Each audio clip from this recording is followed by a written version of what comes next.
Hello and welcome to all our viewers in Nigeria and around the world to Midday News on Global Television. Coming to you live from the nation's capital, Abuja. I am Sadia Yakubu. A quick reminder that Global Television is on DSTV channels 365 and StarTimes channels 276.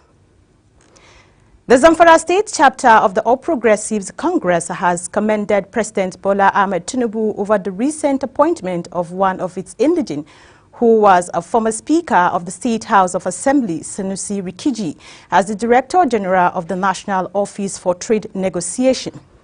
In a statement, which read in part, the spokesperson of the party, Yusuf Idris, stated that the appointment has further shown the love and confidence Mr. President has in Zamfara State and its people.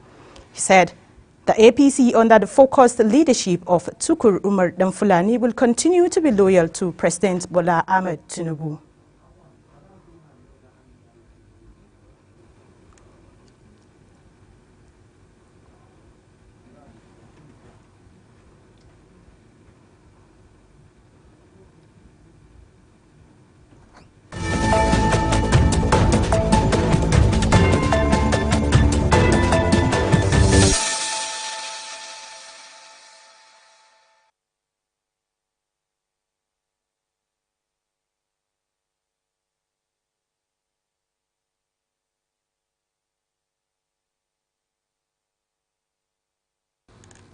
The chairman of the Kudan local government area of Kaduna State, Dauda Abba, has proposed a requirement for would-be couples to present the Kaduna State Contributory Health Management Authority enrollment card before getting married. Ensuring this, he said, would increase enrollment into the scheme, proposing the inauguration of the informal sector enrollment campaign into the scheme, which he noted that is aimed at ensuring that couples have access to quality health care service.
The Senate has won the suspended lawmaker representing Kogi Central Senatorial District, Natasha Apotu Udwang, to desist from the forcefully resuming her legislative duties on Tuesday.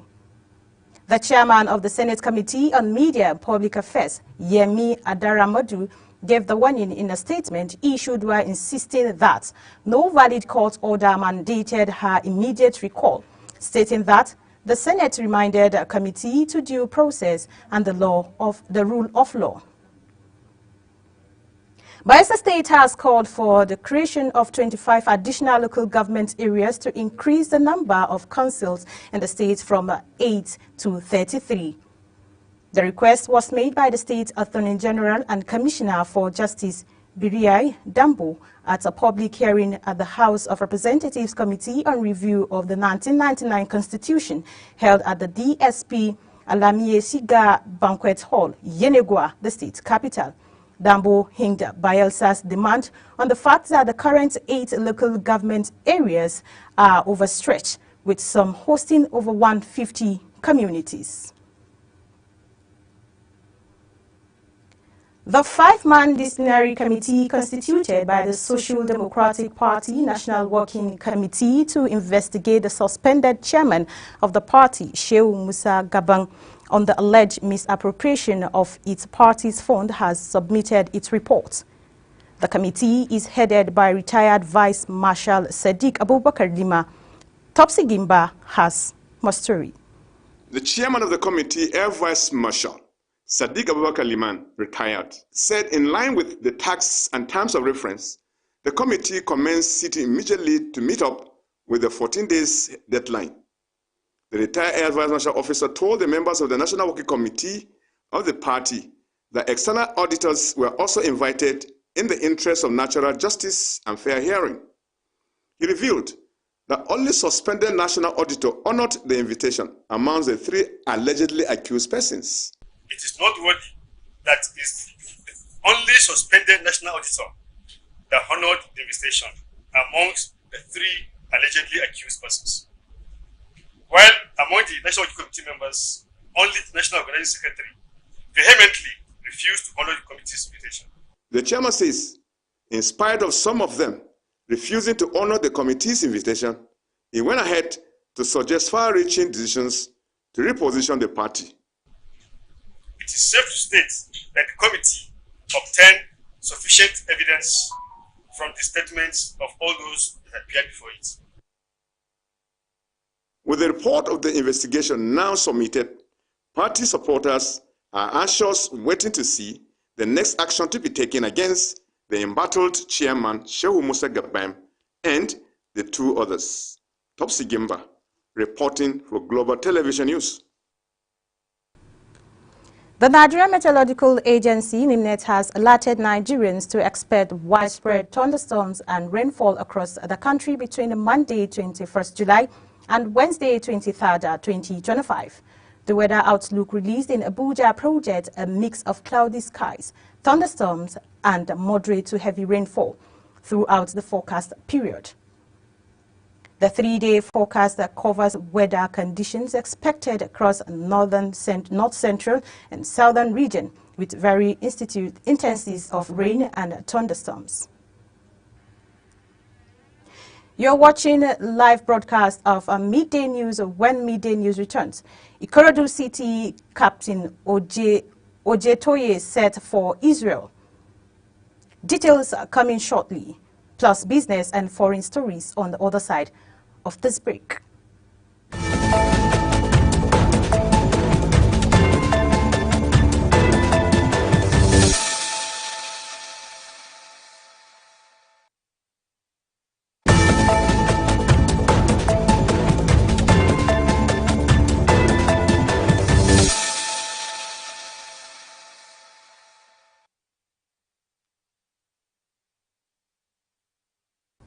Welcome back. The federal government, through the National Artisan Skills Acquisition Program, is planning to train and certify 10,000 artisans annually, aimed at creating a steady pipeline of skilled professionals to meet the demand of Nigerians' growing housing sector. The Minister of Housing and Urban Development, Ahmed Dengiwa, made the presentation of the program to stakeholders at the 6th National Council on Skills, chaired by the Vice President, Senator Kashim Shettima, at a presidential villa recently in Abuja. Dengiwa explained that the program is a version of a digital craft hub and an urban for artisans that will make it easy to find verified construction workers, just like booking a ride describing it as a flip-chip internship design to deliver practical market-ready skill to youths and raise the standard of housing delivery across the country.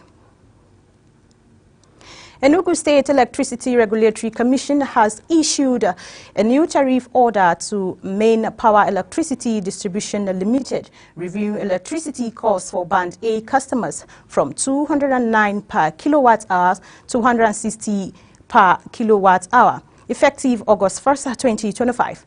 The new tariff was contained in the Commission's order entitled Tariff Order for Main Power Electricity Distribution Limited 2025 and was issued by the Commission. Main Power is the utility that succeeded Enugu Electricity Distribution Company after the state got approval of the Nigerian Electricity Regulatory Commission to control its electricity markets. The 2025 Nigerian Manufacturing and Equipment and Nigerian Raw Materials Expo is set to focus on the adoption of indigenous technology to drive local menu. Factoring in line with the Nigerian First policy of the federal government, speaking ahead of the forthcoming expo scheduled for August 5th to 7th, 2025 in Lagos. President of the Manufacturers Association of Nigeria, Francis Meshui, said the expo will act as a key platform for adopting homegrown technology to boost local production and reduce reliance on foreign goods. The theme of the expo, which is being jointly organized by the Manufacturers Association of Nigeria and the Raw Materials Research and Development Council, is accelerating sustainable manufacturing through cutting-edge technology solutions. And on the foreign scene, a long-awaited breeze of hope is emerging in the Eastern Democratic Republic of Congo after years of violence and the displacement of countless civilians. A principal agreement has been signed between the Congolese government and the M23 rebel movement, often accused of receiving support from Rwanda. The accord signed in Doha under the mediation of Qatar commits both parties to protecting civilians while fully respecting the territorial sovereignty of the DRC in Goma, the capital of the North Kivu province, which has been under M23 control since January. The announcement has sparked a caution by a genuine sense of optimism. The agreement includes a permanent ceasefire and explicitly banned any military attacks, aerial or territorial advances for many residents. The announcement brings both relief. Israel forces have launched a ground and air assault on the city of Deir al-Balal in central Gaza, as Israel has not launched a group offensive there during its 21st month war against Hamas. The area is packed with thousands of displaced people from southern Gaza. It's also assumed that Israel hostages are being held there. The Israel operation began earlier on Monday while tanks and military vehicles pushed into the city under heavy artillery and air cover. Japanese Prime Minister says he will remain in the office after his ruling coalition suffered a defeat in the upper house election, promoting some of his own party to deliberate his future as the opposition weighed on a non-confidence motion. The embattled Prime told a news conference that he would remain in the office to oversee tariff talks with the United States and other pressing matters such as rising consumer prices that are stirring the world's fourth largest economy amid widespread discontent over rising living costs. The far-right part broke into the political mainstream, picking up 14 seats on top of its 116 seats. The party, which only holds 3 seats in the national debt, capitalized on voter frustration over inflation and Japan's economy warning about immigration and populist pledge on tax cuts and social welfare. Iran, France, Germany, and the United Kingdom will hold nuclear talks in Istanbul, following warning by the 3 European countries that failure to resume negotiation would lead to international sanctions being reimposed on Tehran The talk comes after foreign ministers of the E3 nations, as those European countries are known as well as European Union's foreign policy chief, held their first call with Iran Minister of Foreign Affairs, Abbas Araghchi, which Israel and the United States attacked Iranian nuclear facilities a month ago. The three European countries, along with China and Russia, are remaining parties to a 2015 nuclear deal reached with Iran, from which the United States withdrew in 2018. That held lifted sanctions on the Middle East country in return for restrictions of its nuclear program. And on sports, June 20 each year is set aside for the commemoration of International Chess Day, a global celebration of one of the world's oldest and most strategic games here in Nigeria. The chess community has marked the occasion with a stronger focus on youth development and national representation. And Nite Patrick has the details. Every July 20th, the world celebrates International Chess Day, commemorating the founding of the International Chess Federation FIDE in 1924. In Nigeria, the day was marked with the Abuja Elite Chess Meetup, hosted by Chess for Social Impact in collaboration with the Nigerian Chess Federation. The event doubled as a send-off for Tennyson Olisa, Nigeria's representative to the prestigious Africa FIDE Grand Swiss Championship. Talent can only be identified when there are events. There are a lot of talent that are rotting somewhere in village and the rest of it. But we believe by the time we take the game of chess to the nooks and crannies of this part of Nigeria, one day we'll also reach that point where we will have a grandmaster. From mentorship to mental discipline, organizers say chess offers more than competition. It builds character, strategic thinking, and focus in young people. This event is not like the regular event. We are also supporting one of our players, Tennyson Olisa, who is going to represent Africa in FIDE Grand Swiss. So this is like we are doing a fundraising program for him alongside this tournament. I feel very happy when I see young talent like Tennyson, because in Nigeria, as we say now, it's to discover a talent like this is very difficult. So whenever we see one, we try as much as possible to be there for them, appreciate them, support them in any way we can. For Tennyson Olisa and fellow young players like Ivie Uretu and Brian Okoye, chess is more than a game. It's a personal journey that's already shaping their future. It's a major step in preparation for the FIDE Grand Swiss and the FIDE World Cup later this year, because it's more of like a fundraiser and more of exposure for me in this particular event. So there's a side attraction, which is a tournament happening right now with 2 rounds played, and I've won both games, and I hope to finish strong. I like chess because it teaches me to have a strategy, it teaches me to have a plan A and a plan B, it teaches me how to be focused, it teaches me how to think like my opponent, and it teaches me how to see the big picture. Chess really helps.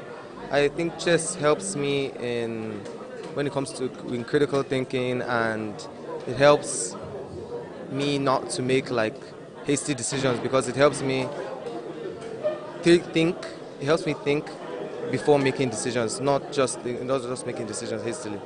Backed by sponsors from housing, travel, and hospitality sectors, including a growing community of chess-friendly coffee shops, the tournament received wide support and gave chess in Nigeria the much-needed visibility. Like I said earlier on, Cafe One is big on partnerships and community.